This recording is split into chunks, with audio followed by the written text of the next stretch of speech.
तो वो बेचारा जो संत मत के साधु थे उसने कहा, उसका भावना तो यह था कि इसको ऐसा सवाल दे दें कि थोड़ा खड़र मड़र करेगा तो जेबू प्रवचन लोग सुनने आया है सब भाग जाएगा, कहेगा धूप कबीरपंथी सब ऐसा ही होता है।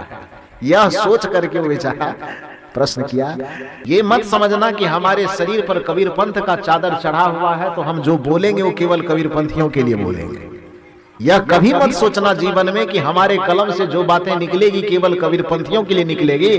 तुम्हारे शरीर पे चोला कबीरपंथ का भले होगा, तुम्हारे नाम के साथ कबीर साहब का नाम भले ही जुड़ा हुआ होगा, लेकिन जब अपने मुंह से कुछ बोलना, जब अपने कलम से कुछ लिखना, तो वह किसी एक मत और पंथ के दायरे में रह करके न बोलना न लिखना, बल्कि संपूर्ण मानवता के हित को सोच करके जो बात उचित लगे वही बात बोलना। इसलिए बात को ज्यादा तोड़ मड़ोड़ कठोर मटोड़ मत करो, सत्य बोलो लेकिन प्रिय बना करके बोलो, कटु बना करके कभी मत बोलना।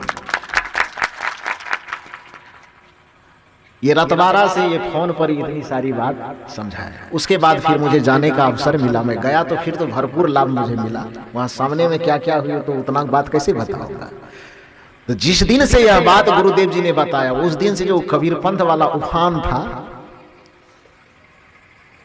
कि जो लगे कि गलत है तो एकदम उसको पकड़ के मरोड़ देने वाली बात है, उस दिन से वो मरोड़ तोड़ जो होता था भीतर में वो ठंडा हो गया। और उसमें ये लगा यदि कुछ बातें कही जाए तो उस बात के चारों तरफ दाएं बाएं आगे पीछे सोच करके ऐसी कुछ बातें कही जाए जो सबके लिए लाभकारी है, जो सबके लिए उचित हो, किसी के भी कान में जाकर के वो बात टीस पैदा ना करे, बल्कि जो हमारे विचार के विरुद्ध भी विचार रखता हो उनके भी कान तक वह बात जाकर के लगे कि बात तो ठीक ही कह रहा है, हम भले नहीं मान रहे, काश इन्हीं की बात मान ले तो बड़ा अच्छा हो। ऐसी भावना व्यक्ति की हो जानी चाहिए। यदि कबीर साहब ने कहा कि मीठी बानी बोलिए सुख उपजे चहु और, बसीकरण यह मंत्र है तजिए वचन कठोर, तो ये बात केवल गृहस्थों के लिए नहीं कही गई है, ये बात मंच पर बैठने वाले साधु और महात्माओं के लिए भी कही गई है। उनको भी कठोर वचन का परित्याग करना चाहिए, किसी के लिए भी कटु वचन का प्रयोग नहीं करना, सत्य कहना चाहिए, लेकिन सत्य को बड़े सार्वभौमिक तरीके से हृदय की करुणा के साथ, हृदय की प्रेम के साथ तब वह सत्य कहनी चाहिए, ताकि किसी के भी हृदय को छेदे नहीं। ये काम जरूर करना चाहिए। तो वो बेचारा जो संत मत के साधु थे उसने कहा, उसका भावना तो यह था कि इसको ऐसा सवाल दे दें कि थोड़ा खड़र मड़र करेगा तो जेबू प्रवचन लोग सुनने आया है सब भाग जाएगा, कहेगा धूप कबीरपंथी सब ऐसा ही होता है। यह सोच करके वो बेचारा प्रश्न किया कि हम लोग अभी रामचरितमानस का पाठ किए हैं, मेरा एक प्रश्न है और उसी प्रश्न पर आपको जवाब देना है। मैंने कहा प्रश्न कहिए। प्रश्न वही किया कि परमात्मा का अवतार राम और कृष्ण के रूप में हुआ है कि नहीं हुआ है। मैंने बातों की शुरुआत की, मैंने उनसे निवेदन किया और बातों की शुरुआत की कि आप थोड़ा जो प्रश्न किए हैं, मुझे लगता है कि वो प्रश्न थोड़ा सीमित हो गया। आपने पूछा है कि परमात्मा का अवतार राम और कृष्ण के रूप में हुआ है कि नहीं हुआ है, और शायद आपको यह संभावना होगी कि कबीर पंथ का साधु है तो ये कहेगा कि नहीं हुआ है, लेकिन मैं नहीं वाला जवाब नहीं दूंगा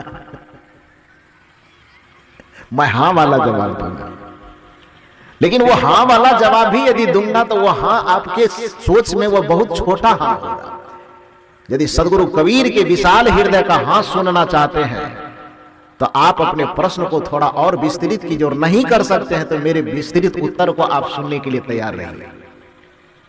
यदि आप कहते हैं कि परमात्मा का अवतार राम और कृष्ण के रूप में हुआ है, केवल इतनी ही आपकी मान्यता है, तो सदगुरु कबीर संतों के सम्राट थे। सदगुरु कबीर का कहना यह है कि केवल राम और कृष्ण का अवतार ही परमात्मा का अवतार लेकर के वो नहीं आए, बल्कि धरती के जितने मनुष्य हैं सब परमात्मा के स्वरूप हैं और परमात्मा के अवतार हैं। यह मान करके आपको चलना होगा।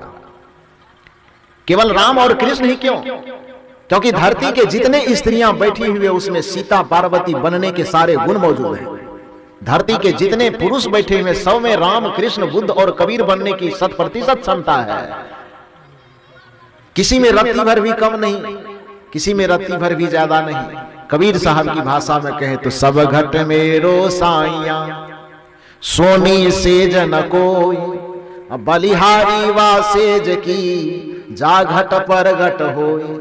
वह परमात्मा, वह ईश्वर का स्वरूप सबके घट में रमन कर रहा है, सबके हृदय में रमन कर रहा है, लेकिन बलिहारी उसकी है जिसने उस रामत्व को जगा लिया है, बलिहारी उसकी है जिसने उस शिवत्व को जगा लिया है, बलिहारी उसकी है जिसने उस ब्रह्मत्व को जगा लिया है। एक सांसारिक व्यक्ति में और एक महापुरुष में, एक महात्मा कहलाने वालों में इतना ही अंतर है कि सामान्य आदमी अपने अंदर छुपे हुए उस ईश्वरत्व को जगाया नहीं है और विशिष्ट आदमी अपने अंदर की उस ईश्वरत्व को जगा लिया है। सामान्य आदमी अपने अंदर जो साहेबपना है, साईपना है, उस साहेबपना, स्वामीपना को जगाया नहीं है। बाकी जो बुद्ध पुरुष हैं, जो ज्ञानी पुरुष हैं, जो कृष्ण हैं, जो राम हैं, जो बुद्ध हैं, जो कबीर हैं, जो महावीर हैं, वो अपने अंदर के परमात्मा शक्ति को, ईश्वरीय शक्ति को जगा लिया है। यही अंतर आप में और एक बुद्ध पुरुष में है, और कोई अंतर नहीं है। शादर जय सद्गुरुदेव। आप सुन रहे थे परम पूज्य गुरुदेव संत श्री अभय साहेब जी के मंगलमयी विचार। ऐसे ही लाभप्रद विचारों को सुनने के लिए चैनल को सब्सक्राइब करें।